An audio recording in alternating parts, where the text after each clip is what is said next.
Hello again, Ferrari fans. So today we're going to compare and review this Kyosho Ferrari Enzo. Now back on January 3rd, 2021, I got this model here, and it's a complete disaster because the paint itself looks like it was coated in sand before it was painted. It's just so messed up in so many areas. But anyways, if you're curious, you can go back to January 3rd and look up that video.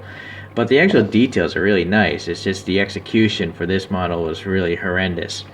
So, out of frustration, I ordered, this Kyosho one, which I actually suspect is going to be worse than that, but I guess we'll take a look. So if you're on the fence of buying a Kyosho or this, I'm probably going to guess you just need to get a different color of that green one. But here we got the Ferrari Mini Car Collection number 2. Ferrari Mini Car Collection number 2 is around less than $4 when this kit came out, and this was back from 2005. If you want to, pause and look at the other cars in the collection. So let's see here. Yeah, it's a model kit. It seems to be new, never assembled. Here are the assembly instructions. They're really quite easy to put together.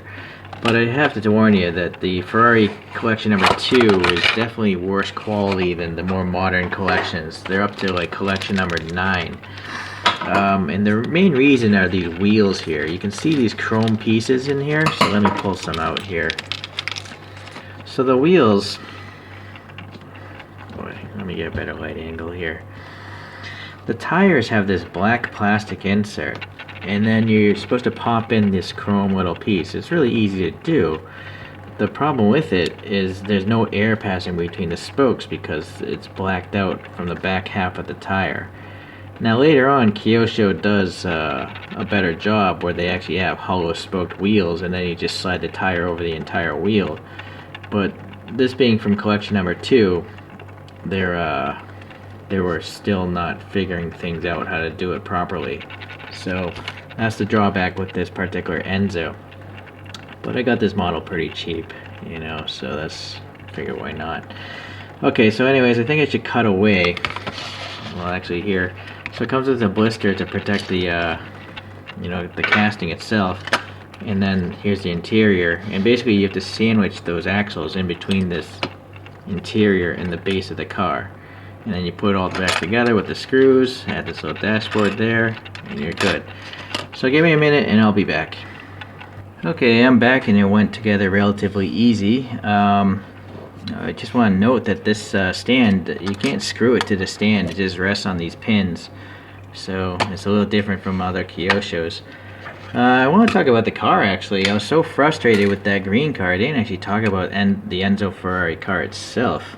So this car came out in 2002, and it incorporated a lot of F1 technology at the time, like the carbon fiber body. It had the automatic paddle shifting like an F1 car. It had carbon brakes, which are relatively new for that time. But things that weren't legal in F1 cars were still on this, like active aerodynamics and then traction control. And the suspension was adjustable. The shocks were push rods like an F1 car, but you could actually adjust the shocks from inside the cabin. So pretty interesting. It was a normally aspirated engine. Still, it's a V12. A signature, flagship Ferrari would have a V12, and it was making 650 horsepower out of the 6 liters.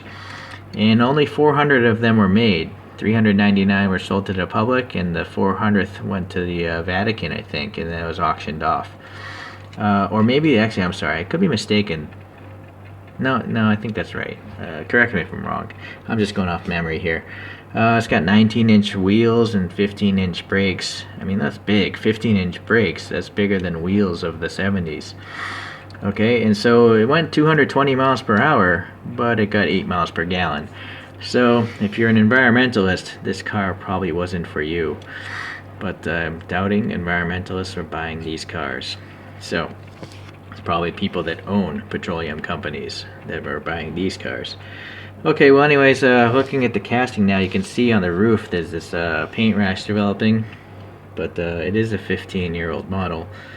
Starting on the side, yeah, the wheels are not good, as I mentioned. You know, there's no air passing, and also they're chrome again. That really bothers me. The tires aren't so bad. They got some curvature to the side there. The panel gaps are kind of filled in with this black paint. This paint was applied really thick, which is weird because it still has paint rash. There is black paint on the molding to indicate the window molding. There's also black paint on this three-dimensional wiper blade molded into the windshield. So, you know, there are a lot of details here in the interior. They're just black, so it's hard to see. You do have the inserted plastic lenses there, and then you can actually see shapes of the light buckets, so that's pretty good. Unfortunately, the Ferrari badge it's just way too large, and in my case it's crooked, and it's a decal, so that's going to flake off someday. There is a nice texture here, and then what's really cool I noticed putting it together is there's a wing here. You can see the air right there, right? So it's actually a wing on the front. Pretty neat. This side here, no major problems. You know, the Ferrari crest is a decal, but it's nice that it's there. And then the back, we got the plastic lights as well, which are good. And then the Ferrari text here is pretty good. There should be red here, these reflector recesses, but oh well. And ideally, these exhaust tips would be painted silver because I think they're chromed on the real car. There's a texture and then silver on the horse, so that's pretty good. Really fine texture here, that looks good. The under tray is alright. I mean, it looks, well, I don't know. I've never seen the underside of a real Ferrari, but it looks like it belongs there. It looks aerodynamic. The tire treads look pretty good. You know, staggered and all that stuff. Okay, so, yeah, I mean, it's alright. In particular, again, if you think back, this thing was less than $4. This is actually pretty fantastic. I mean, nowadays, you can't get two front and rear plastic lights usually. Usually they're painted one or the other, you know, from all the US brands. Or you have to spend over $10, $15 to get plastic lenses and all the light in front and back. So it's a great value. It's just that this Ferrari collection number 2, it's not the best. You know, Kyosho learned a lot later on, and they improved a lot on their Ferrari models later. So you can look at my, you know, search my videos, just search for Kyosho Ferrari, and you'll see I have a few videos on the other ones, the more modern interpretations. Okay, so I guess it's now comparison time. Let's first compare it to photos of the real car so you can decide if this casting is realistic enough for you. Alright, so let me focus on the car. There we go. I mean, it's pretty similar. Unfortunately, it's a black paint, so it might be hard to see, but I think it looks like the car for sure. Okay, let's try the front view here. Actually, I get Mr. Spinny out. Try to get the best angle. Focus on the car. Yeah, so I mean, it's all right. It's, again, for the price, I think it's really good. It's better than any Hot Wheels, that's for sure. Better than Matchbox. So, okay. Now, comparing to this green Enzo that I was so frustrated with, it's a real shame. I got some bad luck collecting in this hobby here. Yeah.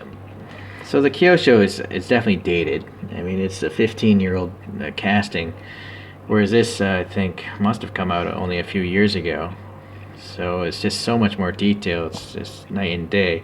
You got the silver on the exhaust tips. You got the printing on the rear license plate.